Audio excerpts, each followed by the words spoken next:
Magsisimula ang kwento ng muling mabuhay ang maalamat na emperor na si Gu Feiyang. Ngunit sa pagkakataong ito nagising siya sa katawan ng isang ordinaryong estudyante na nagngangalang Li Yunxiao. 15 taon na ang lumipas mula nang mamatay siya sa Tiandang Mountain kaya maging siya ay hindi makapaniwalang nabigyan pa siya ng panibagong buhay. Pagmulat pa lamang ng kanyang mga mata ay agad niyang nakita ang isang napakalaking estatwa ng dati niyang sarili. Patunay iyon na hanggang ngayon ay hindi pa rin siya nalilimutan ng mundo. Ngunit wala nang saysay ang lahat ng iyon dahil ngayon ay isa na lamang siyang hamak na estudyante sa isang martial arts academy. Habang tulala siyang nagmamasid sa paligid ay bigla siyang binato ng kanyang guro. Agad naman niya itong nasalo pero pagkatapos nun ay tinanong siya ng guro kung ilang paraan ang mayroon upang makalikha ng isang ordinaryong Zuan weapon. Ngunit imbes na sumagot ay napatingin muna siya sa kanyang guro sabay nakakalokong inihambing ang katawan nito kay Red Lotus Empress na isa sa 10 dakilang sovereign noong kapanahunan niya. Kasunod nun ay sinukat niya ang cultivation ng guro at napag-alaman niyang nasa martial lord lamang pala ito. Para sa kanya ay napakahina ng antas na iyon at sobrang layo sa mga tunay na expert ng kontinente. Samantala bahagyang nagulat ang guro dahil naramdaman nito ang ginawa ni Li Yunxiao kaya hindi siya makapaniwalang nasukat ng isang estudyante ang kanyang lakas. Gayunpaman ay hindi na lamang niya iyon pinansin at inulit ang kanyang tanong.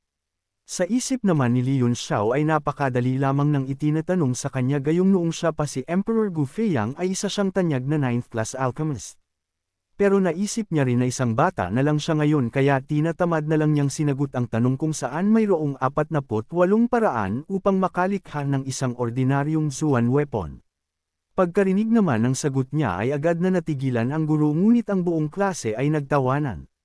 May isa pa sa kanyang kaklase na nagbukas ng libro at sarkastikong binasa na ayon daw dito ay may 36 lamang na paraan sa paglikha ng Zuan weapon. Ang may akda pa raw nito ay ang tanyag na refiner na si Master Yang di kaya saan daw nakuha ni Li Yunxiao ang naging sagot nito. Ngunit patay mali siya lang na hindi pinansin ni Li Yunxiao ang pangungutya sa kanya sabay sabing baka nakalimutan lamang daw isulat ng batang si Yang di ang 12 paraang na naimbento ni Gu Feiyang. Sa pagkakasabi naman niyang iyon ay lalo pang lumakas ang tawanan ng buong klase at ang iba pa ay inakalang tuluyan na siyang nababaliw. Agad naman silang pinatahimik ng guro at pagkatapos nun ay ipinaliwanag nitong tama ang sinabi ni Li Yunxiao. Nilinaw pa niyang si Emperor Gu Feiyang ay hindi lamang isa sa 3 pinakamakapangyarihang sovereign noon dahil isa rin itong 9th class alchemist na pinakamahusay sa kasaysayan. Totoo rin daw na may 12 karagdagang paraan sa paglikha ng Zuan weapon subalit hindi lamang iyon isinama ni Master Yang di sa kanyang aklat gayong ang mga paraang iyon ay napakahirap gamitin. Sa mga paliwanag naman ng guro ay mabilis na napatahimik ang buong klase. Hindi sila makapaniwalang ang pinakamahinang estudyante sa kanilang silid ang siyang nakasagot sa tanong. Unti-unti namang naniwala ang guro na mali ang akala ng lahat na inutil ang batang si Li Yunxiao kaya naman naisipan niyang subukan ang kaalaman nito. Tinuro niya si Li Yunxiao sabay sinabi na magbibigay siya ng isang mahirap na tanong at kapag nasagot daw nito iyon ay hindi na nito kailangang pumasok pa sa klase. Wala namang naging imak ang batang si Li Yunxiao dahilan para ituloy ng guro ang tanong kung saan bakit daw kailangang gumamit ng Sky Crystal Sand sa paggawa ng Zuan weapon. Muling nagkagulo ang lahat ng mag-aaral gayong wala pa sila sa puntong maintindihan ang ganong bagay. Subalit para kay Li Yunxiao ay napakadali lamang ng kasagutan kaya agad niyang ipinaliwanag na hindi naman talaga kailangan ang Sky Crystal Sand. Ginagamit lamang daw kasi ito dahil hindi kayang pagsamahin ng mga ordinaryong alchemist ang iba't ibang materyales sa proseso ng refinement. Kinumpirma naman agad ng guro na tama ang naging sagot ni Li Yunxiao pero hindi pa rin siya tumigil. Nagbigay pa siya ng isa pang pagsubok at tinanong kung bakit mayroon pa ring mga refiner na nabibigong makagawa ng Zuan weapon kahit gumagamit na sila ng Sky Crystal Sand. Hindi naman nag-atubiling sumagot si Li Yunxiao at ipinaliwanag niyang isa itong water-type material kaya hindi raw talaga ito angkop sa paglikha ng Zuan weapon na gumagamit ng apoy sa pagre-refine. Agad naman na naliwanagan ng guro sa narinig niyang sagot at dahil doon ay nadala na siya ng emosyon at hindi na namalayang nakapagtanong ng sunod-sunod. Ang mga tanong pa niya ay patungkol sa mga bagay na hindi niya lubos na nauunawaan sa pagre-refine pero kahit ganon ay napakadali lamang itong sinagot ni Li Yunxiao. Hindi man lang kumurap ang mga mata nito na para bang normal na lang sa kanya na masagot ang ganung mga katanungan. Sa sandali namang matauhan ng guro ay bigla niyang napagtanto na siya ang nagmukhang mag-aaral sa kanilang dalawa ni Li Yunxiao. Gayunpaman ay hindi na niya iyon pinansin pa at mas pinili niyang umalis sa klase para subukan ang mga nalaman niyang impormasyon. Ngunit bago siya tuluyang umalis ay sinabi nitong hintayin siya ni Li Yunxiao pagkatapos ng klase dahil may pag-uusapan pa raw sila.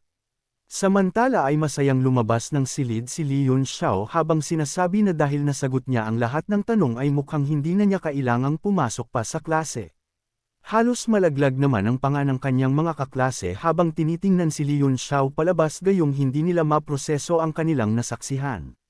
Sa kabilang banda naman ang mga kaibigan ni Li Yunxiao ay hindi napigilan na mag-usap-usap dahil para sa kanila ay hindi pangkaraniwan ang biglaang pagtalino ni Li Yunxiao.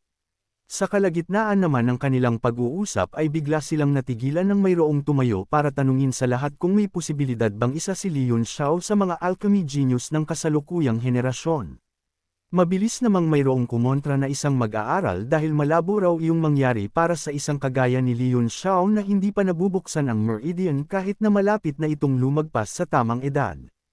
Kung siya daw ang tatanungin ay baka maswerte lang ito na nakabasa ng isang libro pero hanggang doon na lang daw iyon.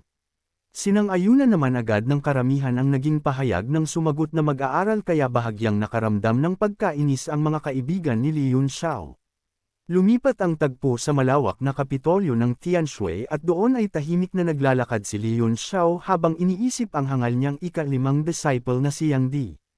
Hindi niya lubos akalain na ang disciple niyang iyon ang pinakatanyag na alchemist sa bansang ito at mataas ang posibilidad na ito rin ang nagpatayo ng malaki niyang rebulto sa gitna ng kapitolyo. Dahil doon ay bahagya siyang natuwa gayong ibig sabihin lamang ay hindi pa rin daw siya nalilimutan ng kanyang disciple. Maya-maya matapos siyang maglibot-libot ay napadpad siya sa Alchemy Tower at doon ay napagtanto niyang ito ang pinakamakakatulong sa kanya ngayon. Napansin kasi niyang hindi maganda ang kondisyon ng kanyang katawan at sa katunayan ay maaari na niya itong ituring na basura. Naisip niyang hanapin si Yang Di upang makahingi ng ilang elixir na makatutulong sa mabilis na pagbangon ng kanyang cultivation. Plano niyang ibalik ang dati niyang lakas sa loob lamang ng ilang taon. At sa tulong ng kaalaman at karanasang naipon niya bilang si Gu Feiyang ay muli niyang aakyatin ang pinakamataas na antas ng martial Dao.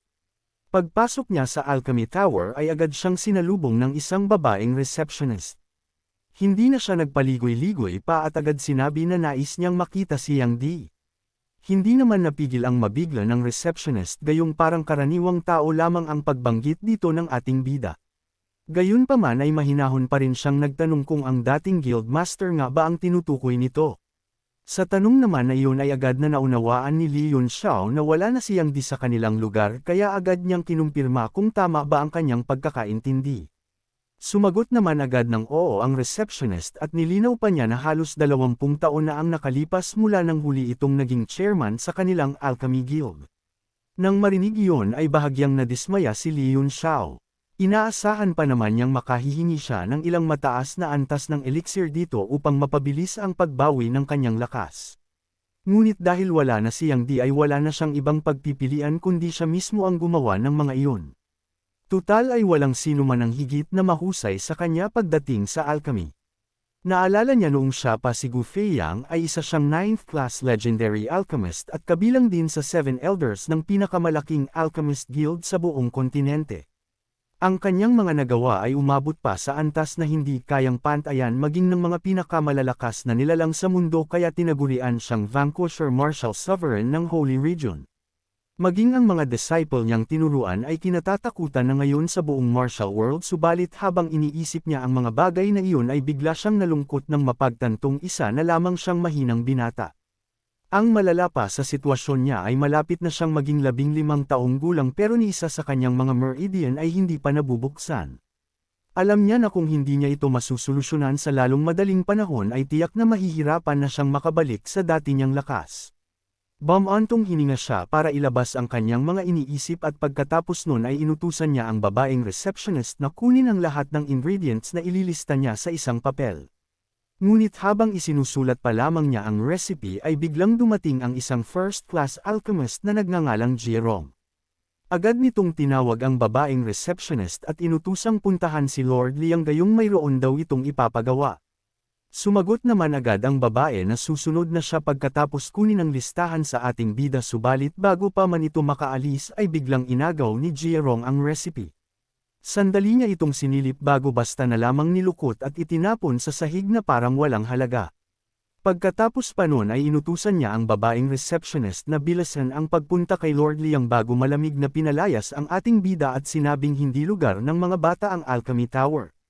Agad naman na nagdilim ang paningin ni Li Yunxiao sa ginawa ni Jierong dahil noong siya pa si Emperor Gu Feiyang ay itinuturing na kayamanan ng buong martial world ang bawat recipe na isinulat niya. Ngunit ngayon ay itinapon lamang ng isang hamak na first-class alchemist ang mga iyon na parang basurang papel. Hindi niya iyon pinalampas kaya nang napansin niyang tila may problema ang katawan ni Jierong ay agad niya naisipan na turuan ito ng leksyon. Seryoso niyang tinanong kung kakapromote pa lamang ba nito bilang first-class alchemist. Sinabi naman agad ni Jierong na halos lahat ng nilalang sa Alchemy Tower ay alam ang bagay na iyon dahil 5 araw pa lamang ang nakalipas mula nang ma-promote siya. Pagkarinig naman sa sagot ni Jierong ay walang pakundangan na sinabi ni Li Yunxiao na ang paraang ginamit nito upang mapataas ang tsansang makapasa bilang first-class alchemist ay isang napakalaking pagkakamali. Dagdag pa niya na ang pangingitim ng mga kamay nito ang senyales ng isang malubhang sakit kaya bilang na lang daw ang maliligayang araw nito. Natigilan naman agad si Jierong at kukontrahin na sana ang ating bida ngunit bigla na lamang siyang nagulantang sa mga sumunod niyang narinig.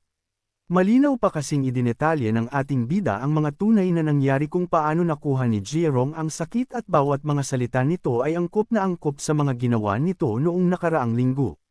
Pati ang mga nararamdaman ni Jierong sa kasalukuyan ay hindi rin nakaligtas kaya naman nagsimula na itong manginig sa takot habang pinuproseso ang sitwasyon. Gayunpaman ay hindi pa doon nagtapos ang lahat gayong bigla na lamang sarkastikong sinabi ni Li Yunxiao na kung gusto pa ni Jierong na mabuhay ay kailangan nitong putulin ang sariling kanang kamay at sirain ang kanyang dantian. Halos mawalan naman ng kulay ang mukha ni Jierong matapos marinig iyon. Bilang isang alchemist ang kamay at dantian ang pinakamahalagang bahagi ng kanyang buhay kaya kapag nawala ang isa man lang sa mga iyon ay wala na ring saysay ang lahat ng pinaghirapan niya. Noong una ay inakala ni Jierong na tinatakot lamang siya ng ating bida ngunit habang papaalis ito ay bigla nitong nabanggit na alam nito ang lunas sa kanyang sakit.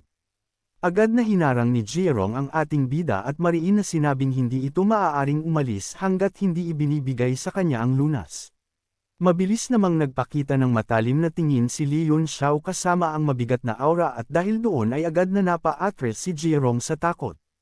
Hindi maipaliwanag ni Jierong kung ano ang nararamdaman niyang takot kaya wala siyang nagawa kundi magmakaawa at magpakumbaba sa harap ng maraming tao. Wala na siyang ibang inisip kundi ang makuha ang lunas na sa tingin niya ay tanging si Li Yunxiao lamang ang nakakaalam. Hindi naman siya pinahirapan pa ng ating bida at inutusan lamang itong pulutin ang recipe na kanina ay walang habas nitong nilukot at itinapon. Agad namang sinunod ni Jierong ang utos at magalang na iniabot muli ang papel kay Li Yunxiao.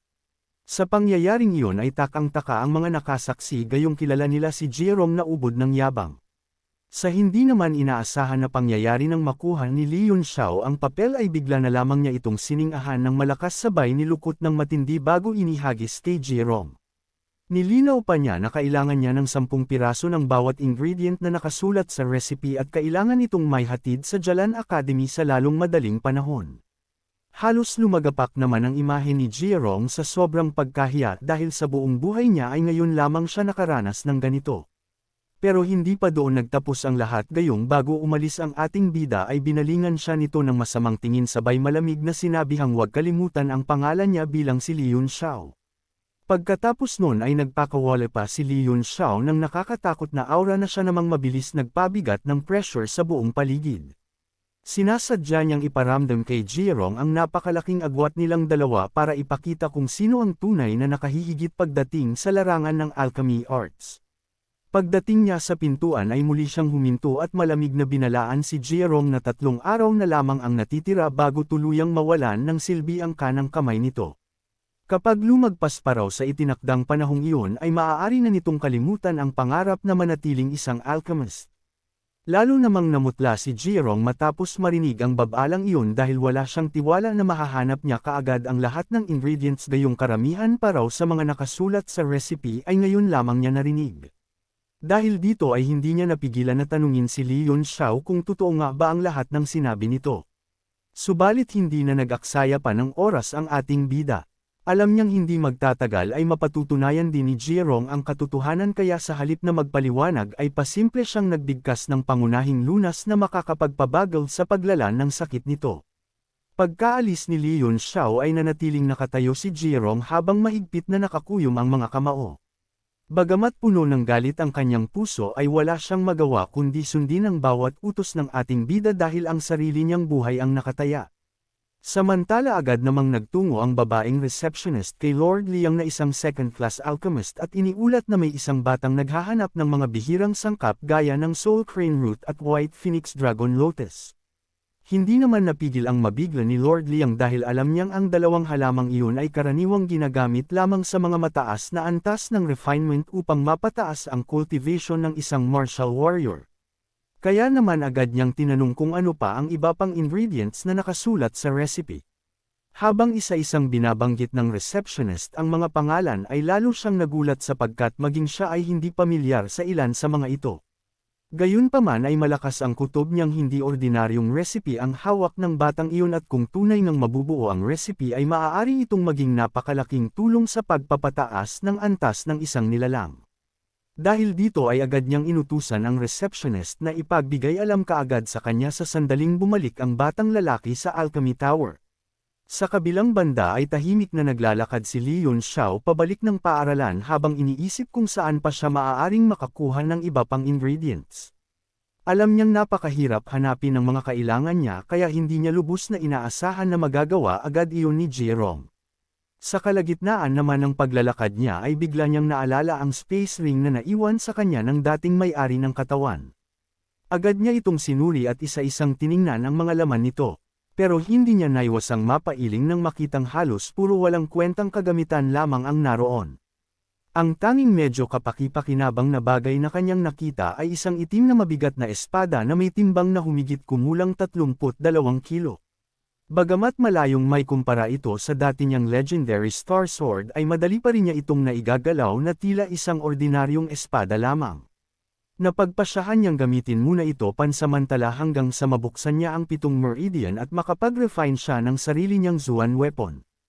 Hindi nagtagal ay nakarating si Lee Yun Xiao sa Jalan Academy ngunit pagpasok pa lamang niya ay agad na siyang hinarang ng dalawa niyang kaklase na nagngangalang Dufeng at Lugia. Ang malala pa dun ay walang anumang babala siyang sinalakay ng mga ito subalit sa pamamagitan ng kanyang pambihirang liksi ay madali niyang naiwasan ang kanilang mga pag-atake.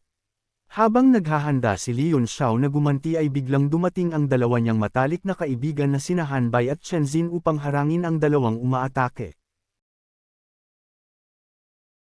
Si Han Bai na nakapagbukas na ng 4 na meridian ay agad na nakipagsalpukan kay Dufeng. At dahil magkapantay ang kanilang lakas kaya kapwa silang nipaurong matapos ang kanilang unang banggaan. Ngunit hindi nagtagal ay sumingit si Lugia sa labanan at bilang isang individual na nakapagbukas na ng 5 meridian ay lubos niyang nalamangan si Han Bai. Sa isang malakas na pag-atake ay nabali ang kanang braso nito at pagkatapos nun ay malamig nilang binalaan ang dalawa na umalis dahil tiyak na madadami lamang daw sila sa laban na kanilang balak simulan kay Lee Yun Xiao. Sa sandali namang iyon ay bigla na lamang may isang malamig na tinig ang umalangaw sa paligid at nagbabala na sinumang manghahas na apihin si Lee Yun Xiao ay kailangan munang dumaan sa kanya. Laking gulat naman ang lahat nang makita nilang mismong si Princess Qin Roxo ng bansang Tianshui ang kusang lumabas upang ipagtanggol ang ating bida. Maging si Lee Yun Xiao ay bahagyang nagulat at napaisip kung paano nagkaroon ng ganoong kalapit na ugnayan ang dating may-ari ng katawang ito sa isang prinsesa. Sa pakikialam naman ng prinsesa ay hindi na naglakas loob ang mga tauhan ni Lan Fei na ipagpatuloy pa ang kanilang pang-aapi at nagsimula na silang umatras. Subalit bago pa man sila tuluyang makaalis ay muling nagsalita si Lee Yun Xiao at malamig na ipinahayag na hindi ganoon kadaling magwawakas ang lahat matapos nilang saktan ang kanyang mga kaibigan. Agad naman napabalik si Dupang nang marinig ang boses ni Lee Yun Xiao at kasunod nun ay tinanong niya kung may problema ba ito sa kanya. Kalmado namang na sinabi ni Leon Xiao na nais lamang niyang makita kung gaano kalaki ang agwat ng isang nilalang na may 5 bukas na meridian kumpara sa isang taong wala ni isa kagaya niya. Sa pahayag na iyon ay labis na nagulat ang mga kaibigan niya na nasa likuran habang sila Lugia at Dupang naman ay tila nabuhayan. Iminungkahi naman agad ni Dupang na siya na raw ang bahala kaya sumugod na siya ng mabilis kahit hindi pa sumasagot ang kasamahan niya. Napasigaw naman agad sa takot ang mga kaibigan ng ating bida ngunit ang sumunod na pangyayari ay lubos na ikinagulat nila. Sa mismong sandali kasing makalapit si Dufang ay mabilis na itinaas ni Leon Xiao ang kanyang paa dahilan upang tumama iyon sa pinakasensitibong bahagi ng katawan nito. Agad na napahawak si Dufang sa kanyang pagitan habang namimilipit sa matinding sakit. Galit namang inakusahan ni Lugia si Leon Xiao ng maruming pakikipaglaban ngunit walang anumang pagbabago sa ekspresyon nito habang kalmadong ipinaliwanag na itinaas lamang niya ang kanyang paa at si Dufang mismo ang kusang bumangga rito. Dahil sa tila makatwirang paliwanag na iyon ay marami sa mga nanunood ang napaniwala habang hindi naman matanggap ni Lugia ang nangyari. Naniniwala siyang imposibleng aksidente lamang iyon kaya agad niyang pinakawalan ng lakas ng kanyang 5 meridian at buong bilis na sumugod kay Leon Xiao. Sunod-sunod na suntok ang kanyang pinakawalan habang sina Han Bai at Chen Xin ay desperadong sumisigaw kay Leon Xiao upang umiwas. Ngunit nanatiling kalmado ang si Leon Xiao at dahan-dahan lang niyang itinaas ang mabigat niyang espada sabay basta na lamang iyon iniharang sa direksyon ng paparating na suntok.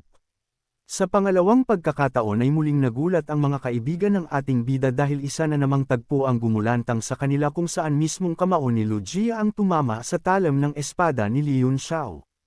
Mabilis na naramdaman ni Lugia ang matinding sakit at halos mapaiyak siya sa harap ng lahat habang tinitingnan ang kanyang sugaw.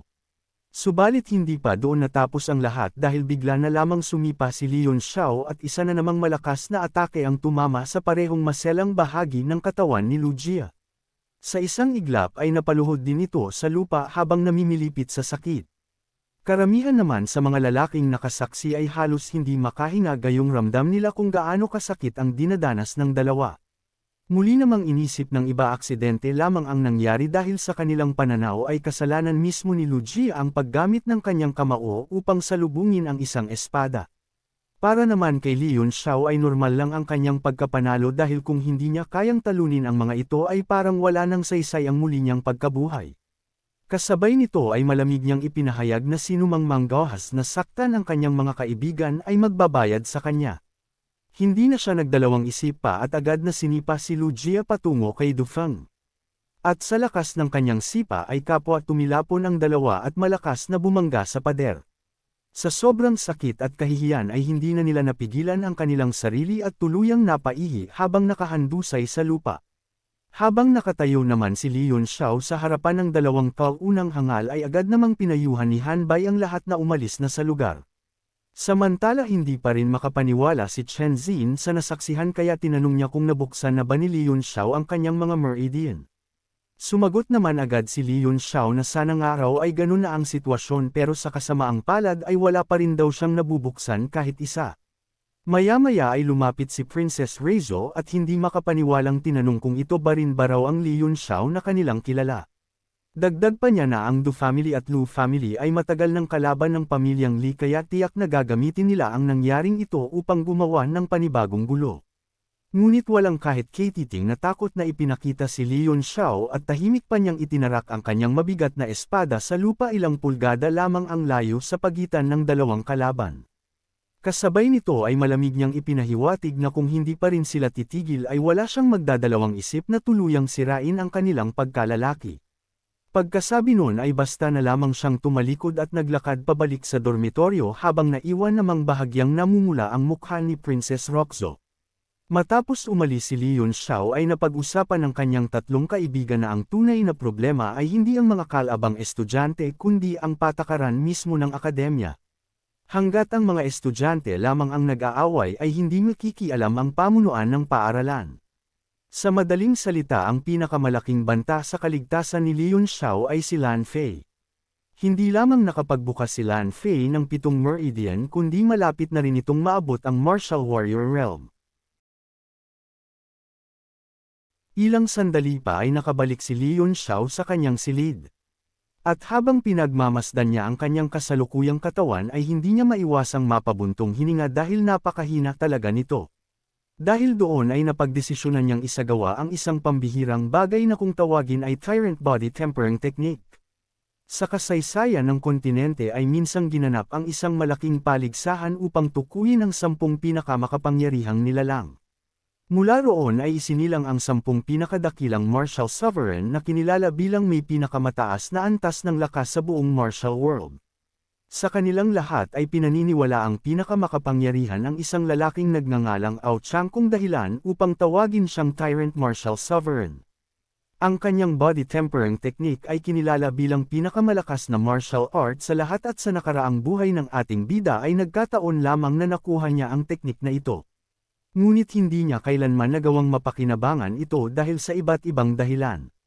Ngayon na muli siyang isinilang sa katauhan ng isang bata ay sa wakas nagkaroon siya ng pagkakataong gamitin ang pinakamakapangyarihang body cultivation technique. Subalit nagsisimula pa lamang ng pagsasanay ay agad niyang naramdaman ang matinding kirot na tila pinupunit sa kanyang butot kalamnan kaya agad siyang natigilan. Sa mga puntong iyon ay lubos na niyang naunawaan kung bakit si Ao Changkung ang kinilalang pinakamakapangyarihang nilalang sa buong kontinente. Sa kabila ng matinding sakit na nararanasan ay hindi natinag si Li Yunxiao.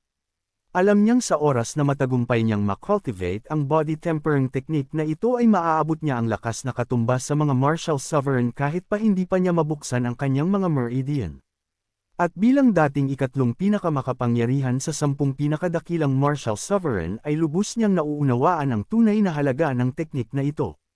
Kaya naman buong determinasyon niyang tiniis ang bawat kirot habang paulit-ulit na pinapaalalahanan ang sarili na wala siyang karapatan na sumuko.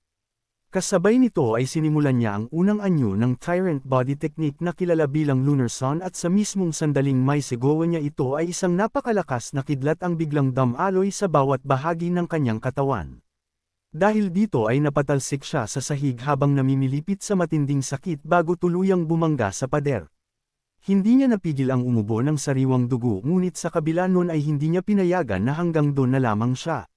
Muli niyang isinagawa ang Lunar Sun kahit pakiramdam niya ay tila pinupunit ang bawat hibla ng kanyang laman. Mabilis na lumipas ang mga oras ng paulit-ulit na ginagawa ni Li Yunxiao hanggang sa sumapit ang kinabukasan. Nagtungo si Li Yunxiao sa Gravity Training Grounds ng akademya. Alam niyang sa tulong ng gravity chambers ay mas lalo pang bibilis ang pag-unlad ng kanyang katawan dahil mayroon na siyang matibay na pundasyon mula sa body tempering technique. Habang pinagmamasdan niya ang maraming estudyanteng nagsasanay ay hindi niya maiwasang maalala ang sarili noong kabataan niya. Hindi niya malilimutan ang mga panahon na minsan niya na rin pinagdaan kaya masaya siyang makita ang mga nagpapakapagod na kabataan. Batay naman sa kasalukuyang kakayahan ng kanyang katawan ay nagtungo siya sa teleportation array patungo sa gravity chamber na may 10 beses na bigat.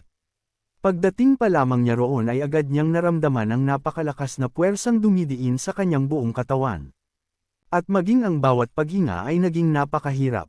Kung hindi dahil sa kanyang napakatatag na isipan bilang dating 9th rank alchemist ay malamang na bumagsak na siya sa unang hakbang pa lamang kaya napagtanto niyang kailangan na niyang magmadali na magpalakas. Inayos niya ang kanyang sarili at mabagal na bumaba sa hagdan nang mapansin niyang maraming estudyante ang naghihintay sa labas. Halos 200 training room lamang ang mayroon ng akademya at tiyak na matatagalan siya na makapasok sa mga isa nito kung wala siyang ibang gagawin. Agad niyang ginamit ang kanyang divine sense upang malaman kung aling silid ang malapit ng mabakant at nang matukoy niya ang isang training room ay mabilis siyang naglakad papunta roon. Hindi niya pinansin ang lahat ng mga estudyanteng matagal nang naghihintay sa lugar kaya sa sandaling bumukas ang pinto ng chamber ay saktong papasok na rin siya agad. Lubos naman na nagulat ang palabas na mag-aaral sa chamber habang ang mga naghihintay naman sa likuran ay tila natigilan sa kanilang mga ginagawa. Pinag-usapan nila ang mabilis na pangyayari at takang-taka sila kung paano sila naunahan ng isang mag-aaral na kadadating pa lamang.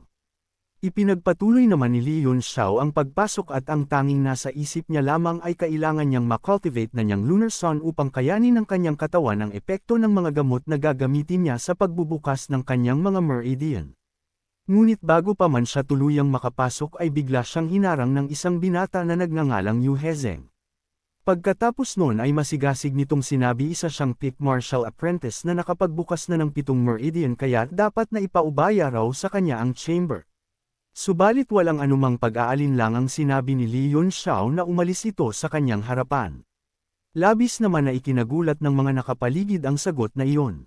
Agad silang nagbulungan dahil sa unang pagkakataon ay may isang bagong estudyante ang hayagang sumuwi sa isang peak martial apprentice na mag-aaral.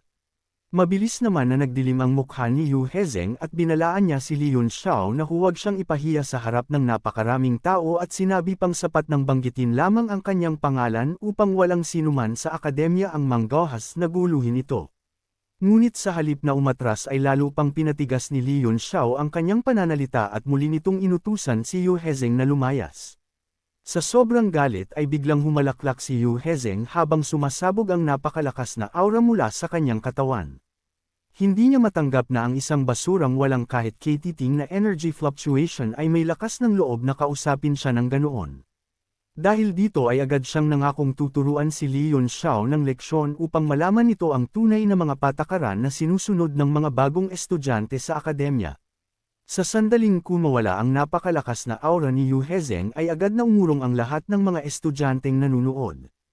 Alam nilang anumang oras ay maaaring sumiklab ang isang matinding labanan. Galit na ipinahayag ni Yu Hezeng na nasa mabuti pa siyang mood kaya babog-iin na lamang niya ang mga buto ni Li Yunxiao sa halip na kitilin ang buhay nito. Ngunit matapos marinig ang pagbabanta ay walang anumang reaksyong ipinakita si Li Yunxiao at basta na lamang siyang tumalikod na para bang wala siyang narinig. Kasabay nito ay malamig niyang sinabi na ang teknik na ginagamit ni Yu Hezeng ay ang Crouching Tiger Fist. Bagamat malakas ang porma ng bawat suntok nito ay kulang naman ito sa mabagsik na espiritong kinakailangan upang mailabas ang tunay na kapangyarihan ng naturang teknik. Sa sinabi niyang iyon ay mas nag-init pa ang ulo ni Yu Hezeng lalo na nang marinig niya ang pag-uusap ng mga nakapaligid na estudyante. Sa sobrang galit ay agad siyang tumalon at buong lakas na sumugod upang tapusin si Li Yunxiao sa isang suntok. Pero agad na nakaramdam si Li Yunxiao kaya mabilis itong nakalingon agad na nakapagpakawalan ng nakapangangilabot na presyon mula dati niyang pagkatao bilang isang Great Martial Sovereign. Agad namang natigilan si Yu Hezeng at sa paningin niya ay tila may isang dambuhalang dragon ang nakatitig sa kanya at anumang sandali ay lalamunan siya ng buo. Kahit ang kanyang buong katawan ay sumisigaw na umatras pero pinili pa rin niyang sumugod at umasa sa lakas ng kanyang 7 meridian. Ngunit sa labis niyang pagkagulat ay madaling sinalag ni Li Yunxiao ang kanyang kamao sa pamamagitan lamang ng isang kamay. Kasunod nito ay isang malakas na hampas ang tumama sa kanyang kanang braso dahilan upang tuluyan itong mabali. Hindi naman napigilan ni Li Yunxiao na mapabuntong hininga dahil alam niyang masyado pa ring mahina ang kanyang kasalukuyang katawan kaya halos wala siyang nagawang pinsala kay Yu Hezeng. Subalit sa ngayon ay kailangan muna niyang makontento sa pagpinsala sa isang braso ni Yu Hezeng gayong wala naman siyang magagawa. Samantala hindi makapaniwala ang lahat ng nakasaksi. Hindi nila maunawaan kung paano natalo ng isang taong hindi pa nakakabukas ng kahit isang meridian ang isang peak martial apprentice na may 7 meridian. Sa gitna naman ng katahimikan ay biglang may dumating na isang nilalang at inutusan nito Yu Hezeng na tumigil na. Dagdag pa niya nito nakalimutan na ni Yu Hezeng ang training room na balak nitong kunin para sa kanya dahil malinaw na hindi nito kayang talunin si Li Yunxiao. Ang dumating na nilalang ay si Lulan at isa ito sa mga kilalang mag-aaral sa Jielian Academy. Pagkatapos nito kausapin si Yu Hezeng ay tumingin ito kay Li Yunxiao sabay nagwika na kahanga-hanga ang tiyagang ipinapakita nito sa pagsasanay kahit wala naman daw itong talento sa martial arts. Gayunpaman sinabi rin niyang walang saysay ang isang mahusay na teknik kung wala namang sapat na lakas na sumusuporta rito. Hindi naman tumutol si Li Yunxiao at sa isip-isip niya ay kilalang-kilala niya ang babaeng ito. Kasunod naman nun biglang naitanong ng babae kung bakit patuloy pa rin daw nagpapakahirap si Li Yunxiao gayong bilang young master ng Li family ay mayroon na itong maayos na kinabukasan. Nang marinig iyon ay agad na nakilala ng ibang mga estudyante ang tunay na pagkakakilanlan ni Li Yunxiao. Siya pala ang kilalang basura ng Li family na matagal na umanong nanligaw kay Lulan ngunit paulit-ulit na nabigo. Bumalik sa alalaala ni Li Yunxiao ang dating mga memorya ng tunay na may-ari ng katawan at doon ay minsan na rin pala siyang tinanggihan ni Lulan. Dahil doon ay naisip niya na maaaring mapag-isipan siya nito ng mali gayong kinalaban niya si Yu Hezeng na kasulukayang nanliligaw dito. Gayunpaman ay hindi na niya iyon pinansin pa at inisip na lamang na mga bata lang naman ang mga kaharap niya kaya hindi niya kailangan na magsayang ng oras sa mga ito. Sa kabilang banda naman ay napahalakhak si Yu Hezeng sa kaniyanong natuklasan ngunit agad din yung nawala nang bigyan siya ng isang malamig na tingin ni Li Yunxiao. Nang makitang wala ng iba pang haadlang ay sinabi ni Li Yunxiao na magsisimula na siyang magsanay. Pagkatapos ay isinara niya ang pintuan ng training room sa harap nilang lahat. Kahit naman lumipas na ang ilang sandali ay hindi pa rin mapigilan ni Yu Hezeng ang panginginig ng kanyang katawan. Hindi niya maunawaan kung bakit isang tingin lamang mula sa kinikilalang basura ng Li family ay tuluyan ng nagpawala sa kanyang kagustuhang lumaban. Lalo namang nadagdagan ang kanyang kahihiyan nang inulit pa ni Lulan ang sinabi ni Li Yunxiao tungkol sa kahinaan ng kanyang crouching tiger fist. Hindi raw sana ito mangyayari kung pinaghusayan pa niya ang pagsasanay kaysa ang humabol sa mga babae. Samantala pagpasok ni Li Yunxiao sa training room ay napansin niya ang mga sinaunang estatwang yari sa Black Iron na ilang daang taon nang ginagamit sa pagsasanay. Namangha siya sa katotohanang mayroon pa ring mga taong sumusunod sa landas ng body tempering. Hindi na siya nag-aksaya pa ng oras at agad na nagsimula sa kanyang pagsasanay. Tinataya niyang kapag nabuksan na niya ang kanyang mga meridian ay aabutin pa siya ng humigit kumulang 10 taon bago muling maabot ang peak martial sovereign na taglay niya noon. Habang patuloy niyang ginagamit ang Heavenly Tyrant Body Tempering Technique ay paulit-ulit siyang tumatama sa mga pader dahil sa napakalakas na epekto ng 10 beses na gravity. Hindi nagtagal ay napansin niyang lalo pang lumakas ang epekto nito sa ilalim ng 10 beses na gravity.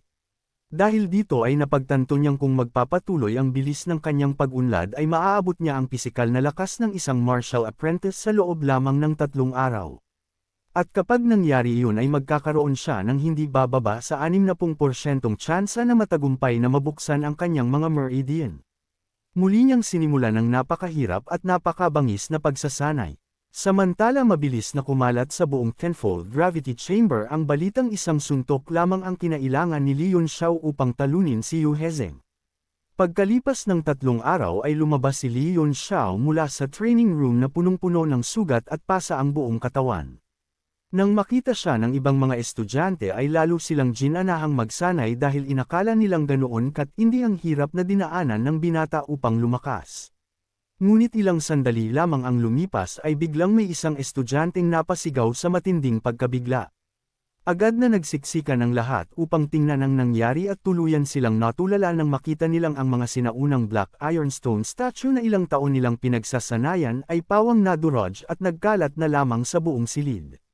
Bumalik ang tagpo kay Li Yunxiao at habang naglilinis ng kanyang sarili ay sinuri niya ang kanyang katawan.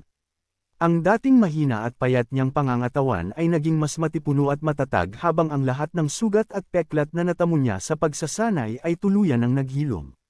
Pagkatapos maranasan mismo ang epekto nito ay lalo siyang nakumbinsing ang Heavenly Tyrant Body Tempering Technique ni Ao Changkong ang tunay na pinakamakapangyarihang teknik sa pagpapalakas ng katawan. At ngayong taglay na niya ang pisikal na lakas ng isang martial apprentice ay napagpasyahan niyang subukang muli ang pagre-refine ng mga medicinal pill. Batid niyang kahit ilang mababang antas na pill lamang ang kanyang magawa ay sapat na ang mga iyon upang mapabilis ng husto ang kanyang cultivation. Ilang sandali pa ay naglalakad si Li Yunxiao nang bigla niyang maramdaman ang isang kamay na palihim na papalapit sa kanyang likuran. Pero hindi man lamang niya iminulat ang kanyang mga mata at agad niyang nasunggaban ang braso ng taong nasa likod niya bago niya ito malakas na inihagis sa lupa. Napasigaw naman sa sakit ang lalaki at dali-dali nitong ipinakilala ang sarili bilang si Han Bai. Kasunod nun ay tumayo ito bubuksang meridian ay agad niyang sinabi na matagal na itong hinahanap ng guro nilang si Yunxiang. Bahagya namang nagtaka si Li Yunxiao at napatanong kung bakit siya hinahanap ng kanilang guro gayong napagkasunduan na nilang pwede na siyang hindi pumasok sa klase. Hindi pa man nakakasagot si Han Bai sa tanong ay bigla na lamang hinayla ni Li Yunxiao ang braso nito at ibinalik sa tamang pwesto ang nalihis nitong buto. Halos mawala ng ulirat si Han Bai sa sobrang sakit at agad na pinagsabihan si Li Yunxiao na huwag tawaging batang babae ang kanilang guro dahil napakadelikado niyon. Pagkatapos ay bigla siyang kinabahan at sinabi na mas malaking problema ang kinakaharap nila ngayon. Ayon sa kanya ay ilang araw nang hindi nagpapakita si Lan Fei upang magsanay at matagumpay na makapasok sa martial warrior realm. Nanatiling kalmado si Li Yunxiao at walang pag-aalinlangang sinabing martial warrior realm lamang iyon. Dahil dito ay lalo pang naguluhan si Han Bai. Ipinaliwanag niyang magiging isa ng tunay na martial warrior si Lan Fei matapos mabuo ang kanyang Yuan Qi kaya bakit tila wala man lamang pakialam si Li Yunxiao. Halos yugyugan na niya si Li Yunxiao habang sinasabing ilang araw na silang hindi makatulog sa pag-aalala rito. Ngunit sa halip na sagutin iyon ay biglang hinawakan ni Li Yunxiao ang balikat ni Han Bai at sinabing mayroon siyang mas mahalagang bagay na kailangang ipagawa rito. Habang nagtataka si Han Bai kung ano pa ang mas mahalaga kaysa kay Lan Fei ay diretsahan namang sinabi ni Li Yunxiao na gusto niyang hiramin ang lahat ng pera nito upang makabili ng mga medicinal pill. Kahit naguguluhan ay ibinigay pa rin ni Han Bai ang lahat ng kanyang pera at muling tinanong kung hindi ba talaga ito nag-aalala. Napangiti lamang si Li Yunxiao at sinabing syempre ay nag-aalala rin siya ngunit walang may dudulot ang pag-aalala lamang. Nagbiro pa siya na ibabalik niya ang pera kung buhay pa siya pagkatapos ng lahat ng ito. Nang marinig ang biro ni Li Yunxiao ay bahagyang gumaan ang loob ni Han Bai. Pinuri niya ang malaking pagbabago ni Li Yunxiao nitong mga nakaraang araw at taimtim na ipinagdasal na sana ay malampasan nito ang darating na pagsubok. Subalit sa mismong sandaling iyon ay biglang lumipad ang napakalaking pintuan ng lugar matapos itong sipain ng napakalakas ng hindi pa kilalang nilalang. Kasabay nitong tumilapon si Han Bai at bumagsak sa paanan ni Li Yunxiao. Sumunod namang bumagsak sa sahig ang duguan at wala nang malay na si Chen Xin. Agad na lumitaw si Lan Fei habang naglalakad papasok na may nakakatakot na aura na bumabalot sa kanyang buong katawan. Malamig niyang tinanong si Li Yunxiao kung paano ito nagkaroon ng lakas ng loob na saktan ang kanyang mga tauhan at kaagad na nangakong dudurugin niya ito ng tuluyan. Sa likuran niya ay nakangising nakatingin sina Dufeng at Lu Jia habang tila ipinagmamalaki ang lakas ng kanilang pinuno. Hindi muna pinansin ni Li Yunxiao ang mga ito at agad niyang sinuri ang kalagayan ni Han Bai at Chen Xin. Nang matiyak niyang walang panganib ang buhay ng mga ito ay saka lamang siya tumingin kay Lan Fei. Walang takot niyang sinabi na hindi ito espesyal dahil lamang marunong itong magpakawala ng kaunting aura. Lalong nagdilim ang mukha ni Lan Fei at tinanong kung luluhod ba si Li Yunxiao upang humingi ng tawad o kailangan pa niyang baliin muna ang mga braso at binti nito. Bahagya namang natawa si Li Yunxiao at sinabing napakatagal na mula nang huli siyang may narinig na ganoong kayabang na salita. Habang dahan-dahan siyang naglalakad palapit kay Lan Fei ay unti-unti niyang pinakawalan ang nakapangangilabot na presyon ng kanyang dating pagkatao. Sa isang iglap ay nakaramdam si Lan Fei ng hindi maipaliwanag na takot na tila may mabagsik na nilalang na nakatitig sa kanyang kaluluwa. Dahil sa pangambang baka mawalan siya ng lakas ng loob ay agad siyang sumugod at inilunsad ang kanyang pinakamalakas na pag-atake. Pero napangiti lamang si Li Yunxiao at pinuri ang pagiging determinado ng kanyang kalaban bago niya itinaas ang kanyang mabigat na espada upang salubungin ang paparating na pag-atake. Sa sobrang galit ay buong lakas na ibinagsak ni Lan Fei ang kanyang espada. Nagbanggaan ang dalawang sandata at napaurong si Li Yunxiao habang lumitaw ang isang malaking bitik sa kanyang mabigat na espada. Gayunpaman ay nanatili siyang nakatayo at hindi man lamang nawalan ng balanse. Labis naman na ikinagulat ni Lan Fei ang nasaksihan. Hindi niya maintindihan kung paano nagawang salagin ng isang taong wala pang nabubuksang meridian ang pag-ataking pinakawalan niya gamit ang higit pa sa kanyang buong lakas. Bigla namang humalaklak si Li Yunxiao sa matinding pananabik. Masaya niyang sinabi na napakatagal na mula nang huli siyang lumaban ng buong lakas kaya inamin niyang tunay na nakakatuwa ang lakas ng espada ni Lan Fei. Nakangiting hinamon ni Li Yunxiao si Lan Fei na umatake muli upang mabigyan pa niya ito ng ilang magandang laban. Sa sobrang galit ay napakagat ng labi si Lan Fei at agad na pinakawalan ang flowing cloud technique ng pamilyang Lan. Ngunit sa halip na mabahala ay umiling lamang si Li Yunxiao at malamig na pinuna ang bawat pagkakamaling ginagawa ni Lan Fei. Ipinaliwanag pa niya kung paano dapat gamitin ang teknik upang mailabas ang tunay nitong kapangyarihan.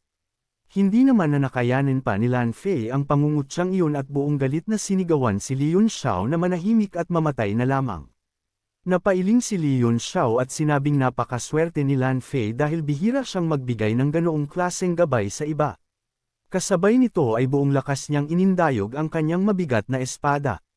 At sa isang malakas na banggaan ay agad niyang nasalag ang paparating na pag-atake kaya tumalsik ang espada ni Lan Fei mula sa kamay nito. Lumipad ang sandata at tumarak sa isang kahoy na poste sa hindi kalayuan. Sa isang iglap ay natapos ang laban at tahimik na ibinaba ni Leon Xiao ang kanyang espada habang nakatayo ng buong kumpiyansa. Samantala nanigas naman si Lan Fei sa kanyang kinatatayuan. Hindi niya matanggap na bilang isang martial warrior ay natalo siya ng isang taong wala pang nabubuksang kahit isang meridian. Subalit bago pa siya tuluyang makabawi sa pagkabigla ay sinipa siya ni Leon Xiao ng diretso sa mukha dahilan upang tumilapon siya at bumangga sa pader. Habang hilo pa si Lan Fei sa nangyari ay nagsisigawan ang kanyang mga tauhan upang balaan siya. Ngunit huli na ang lahat. Isang malakas na kalabog ang narinig ng ibagsak ni Leon Xiao ang kanyang mabigat na espada ilang pulgada lamang ang layo sa pagitan ng mga hita ni Lan Fei. Sa sobrang takot ay napabalikwas si Lan Fei at nauutol na tinanong kung ano ang balak gawin ni Leon Xiao at kung nangangahas ba talaga itong saktan siya. Bahagya namang yumuko si Leon Xiao at kunwaring sinabi na hanggang ngayon ay nanginginig pa rin ang kanyang mga kamay matapos salagin ang napakalakas na pag-atake ni Lan Fei kaya baka hindi niya sinasadyang mabitawan ang espada anumang oras. Agad naman na naunawaan ni Lan Fei ang tunay na ibig sabihin ng pagbabanta na iyon at nagmakaawa na siyang ilayo na lamang ang espada. Ngunit malamig na sinabi ni Leon Xiao na noong una ay wala na siyang balak singilin si Lan Fei sa dati nilang alitan. Gayunpaman ngayong ginalaw nito sina Chen Xin at Han Bai at sinubukan pa siyang patayin ay wala na siyang dahilan upang palampasin ito. Habang unti-unti niyang inilalapit ang dulo ng espada sa maselang bahagi ng katawan ni Lan Fei ay nanginginig itong nagmakaawa at nangakong ibibigay ang anumang hingin kapalit lamang ng kanyang kaligtasan. Maging sina Du Feng at Lu Jie kasama ang iba pang tauhan ni Lan Fei ay nagsimulang manginig sa takot. Pagkatapos ay diretsahang sinabi ni Leon Xiao na kung nais ni Lan Fei na manatiling buo ang kanyang pagkalalaki ay ilabas nito ang lahat ng kanyang pera. Inutusan din niya ang lahat ng tauhan nito na ibigay ang lahat ng kanilang dalang kayamanan kung ayaw nilang matulad sa kapalaran ni Du Feng at Lu Jie. Wala namang nagawa ang mga naruroon kundi ilabas ang lahat ng kanilang salapi at mahahalagang gamit.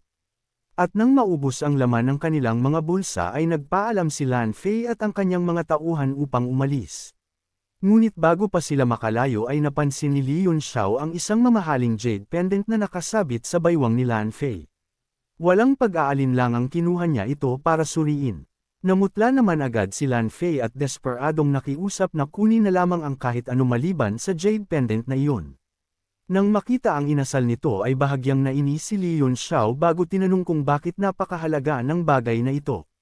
Ipinaliwanag naman ni Lan Fei na isa itong protection jade pendant na ipinapasa sa bawat henerasyon ng kanilang angkan. 5 piraso lamang ang ganito sa kanilang pamilya at tanging mga pangunahing miyembro ng Lan family lang ang pinapayagang magsuot nito. Isa rin itong simbolo ng kanilang katayuan kaya wala raw itong silbi kay Leon Xiao ngunit napakahalaga para sa kanya. Gayunpaman ay alam ni Leon Xiao na nagsisinungaling lamang si Lan Fei kaya naman binigyan niya ito ng dalawang pagpipilian. Dahil kakaunti lamang daw ang naibigay na pera ng mga tauhan nito at kung hindi niya makukuha ang jade pendant ay sisiguraduhin niyang matutulad ang lahat ng mga ito kina Du Feng at Lu Jie. Ngunit kung kusang ibibigay daw ni Lan Fei ang pendant ay palalayain niya silang lahat. Pagkarinig niyon ay nagkunwari si Lan Fei na tila napakadali ng kanyang desisyon at buong pagmamalaking sinabi na walang halaga ang jade pendant kumpara sa buhay ng kanyang mga kasamahan. Dahil sa sinabi niyang iyon ay halos maiyak sa tuwa ang lahat ng kanyang tauhan. Pagkatapos ay inutusan niya ang mga ito na umalis na sila. Nang makita naman ni Leon Xiao na pilit pa ring pinananatili ni Lan Fei ang kanyang imahe sa harap ng mga tauhan nito ay bigla niyang iwinasiwas ang kanyang mabigat na espada. Sa bilis naman ng pangyayari ay hindi na makakaiwas pa si Lan Fei kaya sa huling sandali ay agad nitong iniharang sa kanyang harapan ang dalagang kanina lamang ay nagmakaawa sa kanya. Ngunit bago pa tumama ang espada ay bigla itong binawi ni Leon Xiao at ibinalik sa kanyang storage ring. Ang totoo ay wala talaga siyang balak pumatay. Gusto lamang niyang sirain ang huling sandali ng pagpapanggap ni Lan Fei bilang isang bayani sa harap ng kanyang mga tauhan. Subalit sa sobrang takot ay nawalan pa rin ng malay ang dalaga. At sa matinding kahihiyan ay wala nang nasabi si Lan Fei kundi ang mabilis na utusan ng kanyang grupo na umalis. Matapos silang mawala ay muling sinuri ni Li Yunxiao ang Jade Pendant at napangiti. Hindi pala ito ordinaryong Protection Jade Pendant kundi isang 5-color Divine Stone na napakabihira at napakahalaga. Habang abala siya sa pagsusuri rito ay bigla niyang sinabi sa taong nagtatago sa dilim na lumabas na. Sigurado naman daw na tapos na itong manood dahil simula mag-umpisa ang laban ay narito na raw ito. Agad naman nagpakita ang tinutukoy ni Li Yunxiao at ito'y walang iba kundi si Jirong. Gulat na gulat ito kahit nasaksihan nito ang buong labanan gayong hindi pa rin niya maintindihan kung paano nagawang talunin ni Li Yunxiao ang isang martial warrior tulad ni Lan Fei. Sa kabilang banda ang tunay na balak ni Jirong ay palihim na lusubin si Li Yunxiao upang pilitin itong ibunyag ang detoxification method. Ngunit matapos niyang masaksihan ang labanan kanina ay tuluyan nang nawala ang kanyang kumpiyansa. Alam niyang bilang isang mid-tier martial warrior ay wala siyang anumang pag-asang manalo at maaaring parehas lang ang sapitin niya katulad ni Lan Fei. Nang tanungin siya ni Li Yunxiao patungkol sa gamot ay agad niyang inamin na 6 na set lamang ng mga sangkap ang kanyang nakalap sa kabila ng lahat ng kanyang pagsisikap. Tahimik naman na tinanggap ni Li Yunxiao ang mga ito bago iniutos na unahin munang gamutin sina Chen Xin at Han Bai. Napasimangot si Jirong at nagreklamong bakit tila utusan ng turing sa kanya. Pero malamig lamang siyang sinagot ni Li Yunxiao na maaari na siyang umalis kung ayaw niyang sumunod. Dahil wala siyang magawa ay napilitan siyang gamutin ang dalawang binata. At matapos silang magamot ay agad niyang hiniling ang detoxification method at iginiit na iyon na ang huling beses na magpapautos siya. Napangiti lamang si Li Yunxiao at sinabing huwag muna itong magsalita ng tapos dahil darating ang araw na kusa pa itong matutuwa sa bawat utos niya. Dagdag pa niya na hindi mabilang ang mga taong minsang nakiusap na maging tagasunod niya ngunit lahat ay kanyang tinanggihan. Hindi naman makapaniwala si Jirong at inakusahan siyang nagsisinungaling. Bilang tugon naman ay malamig na sinabi ni Li Yunxiao na wala siyang dahilan upang magsinungaling sa isang rank 1 alchemist lamang. Kasabay nito ay marahas niyang ibinato ang isang piraso ng papel. Dahil naman sa lakas ng pagkakahagis ay kinailangan pang buong puwersang saluhin iyon ni Jirong. Ngunit nang mabasa niya ang nakasulat ay agad siyang natulala. Ang detoxification prescription na hawak niya ay higit na kahanga-hanga kaysa sa lahat ng alam niyang paraan ng paggamot. Noon lamang niya lubusang napagtanto na totoo pala ang lahat ng sinabi ni Li Yunxiao. Hindi na niya maintindihan ang kakaibang pag-uugali ng binatang nasa kanyang harapan. Matapos makuha ang kanyang sadya ay sinabi niyang tabla na sila at naghanda ng umalis.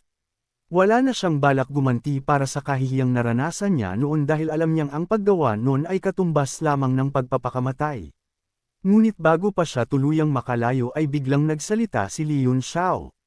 Sinabi nitong bagamat magagamot ng prescription ang pinsala sa katawan ni Jirong ay hindi nito maibabalik ang matinding pagkasira ng soul power na matagal nitong tiniis. Dahil dito ay imposibleng muli itong umangat bilang isang tunay na rank 1 alchemist sa buong buhay nito. Gayunpaman ay nagkataon namang alam niya raw ang isang paraan upang maabot ni Jirong ang antas na iyon sa loob lamang ng 50 araw sa halip na 50 taon. Halos mapasigaw si Jirong sa sobrang gulat at agad niyang sinabi na hindi siya maloloko ng ganoong kalaking kasinungalingan. Pero tiningnan lamang siya ni Li Yunxiao nang may halong pangmamata at sinabing hindi sulit ang kanyang oras upang linlanggan ang isang taong tulad niya. Dahil sa matinding kumpiyansa ng binata ay unti-unting hamupa ang pagdududa ni Jirong. Napagtanto niyang kahit hinala ang alok ay napakatuksong tanggihan nito. Humingi siya ng paumanhin sa kanyang naging asal at maingat na nagtanong kung talagang may ganoong paraan at kung ano ang kapalit ng tulong ni Li Yunxiao. Walang pag-aalinlangan namang sinabi ni Li Yunxiao na kailangan nitong maging kanyang tagapaglingkod. Subalit agad tinanggihan ni Jirong ang tila napakalabis na kahilingan. Ngunit kalmado lamang na sinabi ni Li Yunxiao na ang totoo ay hindi pa nga raw kwalipikadong maging tagapaglingkod niya si Jirong. Bibigyan lamang niya ito ng pribilehiyong maglingkod sa kanya sa loob ng 50 araw. Lalong nalito si Jirong dahil ramdam niyang hindi nagyayabang si Li Yunxiao. Para bang ang bawat salitang lumalabas sa bibig nito ay isang hindi mapasusubaliang katotohanan. Habang magulo ang kanyang isipan ay biglang tinanong siya ni Li Yunxiao kung ikinalulungkot ba niyang maging kanyang tagapaglingkod. Bago pa siya makasagot ay biglang tumitig sa kanya si Leon Xiao. Sa isang iglap ay bumagsak siya sa kanyang mga tuhod nang maramdaman ang napakalakas at nakadudurog na presyon na tila kayang durugan maging ang kanyang kaluluwa. Sa sandaling iyon ay lubos niyang naunawaan na kung nanaisin lamang ni Leon Xiao ay kaya siyang patayin nito anumang oras. Pagkatapos ay malamig na sinabi ni Leon Xiao na bibigyan lamang siya ng 3 segundo upang magpasya kung tatanggapin o tatanggihan ang alok. Alam ni Jierong na maaaring ito na ang tanging pagkakataon niyang maabot ang mas mataas na antas.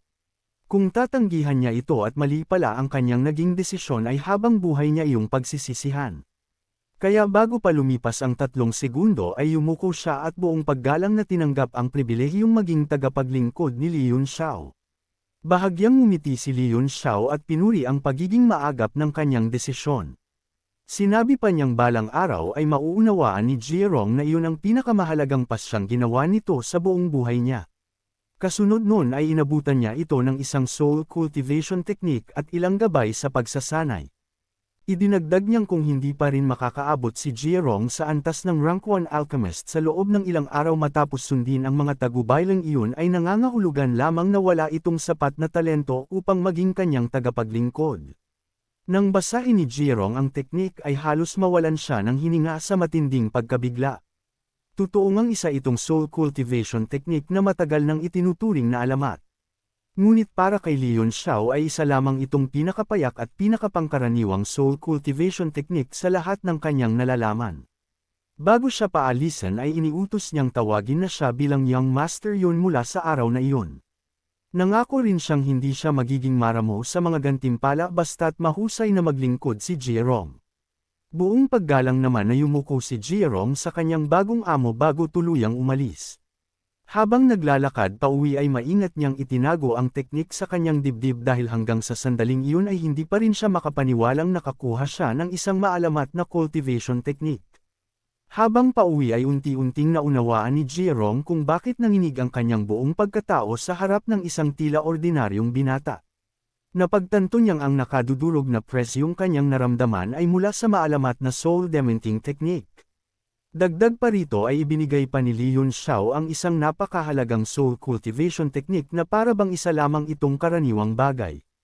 Dahil sa kabutihang iyon ay naisip ni Jierong na kahit gawin pa siyang tagapaglingkod ni Leon Xiao sa loob ng ilang daang taon ay hindi pa rin iyon magiging sapat na kapalit. Gayunpaman ay nananatili pa rin sa kanyang isipan ang isang tanong kung sino nga ba talaga ang tunay na pagkatao ni Leon Xiao. Samantala nang sumapit ang gabi ay muling nagsimula sa cultivation si Leon Xiao. Hindi niya maiwasang mapabuntong hininga dahil matapos ang kanyang muling pagkabuhay ay naging mas mahina pa kaysa sa isang karaniwang Rank 1 Alchemist ang kanyang soul power. At dahil ginamit niya ang soul dementing technique upang sindakan si Jierong ay lalo pang nabawasan ang kakaunti niyang natitirang soul power. Ngunit wala siyang anumang pag-aalala. Alam niyang ang pagiging pinakamalakas sa henerasyong ito ay hindi sapat para sa kanyang ambisyon. Ang tunay niyang layunin ay higitan maging ang sarili niyang lakas noong si Gu Feiyang pa siya at maabot ang maalamat na antas na hindi pa nararating ng sinuman. Upang maisakatuparan iyon ay umasa siya sa isang pambihirang soul cultivation technique na kanyang natuklasan sa kabundukan ng Tiandang Mountain bago siya namatay. Ang technique na ito ay tinatawag na Divine Soul Expansion Technique. Isa itong cultivation method na hindi pa kailanman narinig ng mundo at higit pa sa imahinasyon ng sinumang cultivator. Naniniwala pa si Leon Xiao na may kaugnayan ang teknik na ito sa kanyang muling pagsilang sapagkat noong sandaling magbalik ang alaala ng kanyang nakaraang buhay ay isang mahiwagang tinig ang patuloy na bumibigkas ng kabuuang mantra ng Divine Soul Expansion Technique sa kanyang isipan. Sa oras na tuluyan niya itong maperpekto ay muling lalakas ang kanyang soul power sa isang nakapangingilabot na bilis.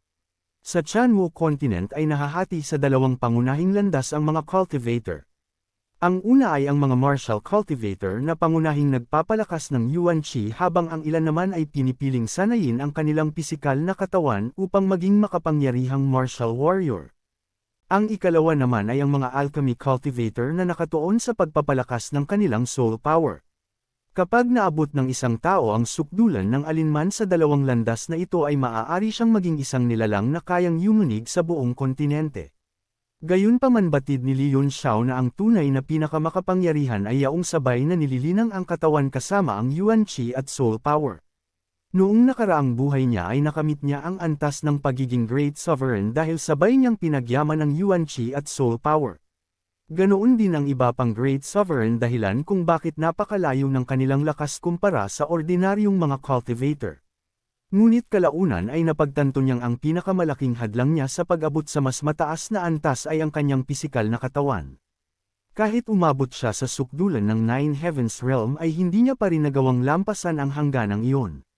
Dahil dito ay buong buhay niyang hinanap ang Tyrant Body Tempering Technique sapagkat tanging kapag ang katawan kasama ang Yuan Qi at Soul Power ay sabay na umabot sa kanilang sukdulan saka lamang maaaring subukang pasukin ang maalamat na Ten Ultimate Realm o Divine Realm. Dahil mabilis nang bumabalik ang kanyang Soul Power ay lalo pang tumatag ang kanyang paninindigan. Sa buhay na ito ay hindi lamang niya muling maaabot ang dati niyang antas kundi tuluyan niyang malalampasan iyon at magiging isang nilalang na walang sinumang makatatapat. Ngunit bago mangyari ang lahat ng iyon ay kailangan muna niyang gamitin ang 5-color Divine Stone na nakuha niya mula kay Lan Fei upang likhain ang 13 Divine Needles. Sa tulong ng mga karayom na ito ay Magi-gising ang nakatagong potensyal ng kanyang katawan at mabubuksan ang kanyang mga meridian. Hindi nagtagal ay nagtungo siya sa isang lihim na silid na puno ng iba't ibang dekalidad na materyales na maingat na inihanda ng kanyang bagong tagapaglingkod na si Jerome. Pagkatapos ay agad niyang pinakawalan ng kanyang soul power at buong husay na sinimulan ang pagre-refine ng 13 Divine Needles gamit ang kanyang napakayamang karanasan bilang dating 9th rank alchemist. Alam niyang hindi siya maaaring magsayang ng kahit kaunting soul power kaya ang bawat proseso ng ginagawa niya ay talagang pinag-isipan. Maya-maya pa ay winasak na niya ang Jade Pendant para kunin ang kailangan niya rito at nang makuha na nga niya iyon ay sinunod naman niyang gamitin ang mga materyales na nasa lapag. At dahil nakapahina pa nga niya sa kasalukuyan ay ang pinakamababang teknik muna ang ginamit niya upang maging sapat ang kanyang soul power. Gayunpaman bagamat ito ang pinakamahina ay hindi yun alintana sa mga kamay niya dahil kung siya ang gumagamit nito ay may kukumpara na rin ito sa mga makapagyarihang teknik. Hindi rin nagtagal ay nabuo na nga niya ang mga karayam na kanyang kailangan kaya isa-isa na niyang itinusok ang mga ito sa iba't ibang bahagi ng kanyang katawan. Kasunod nun ay bumigkas siya ng mga mantra sabay inihanda ang sarili sa mangyayari. Makalipas ang ilang sandali ay isang pagsabog sa kanyang katawan ang nagawa at doon ay matagumpay niyang nabuksan ang 5 meridian.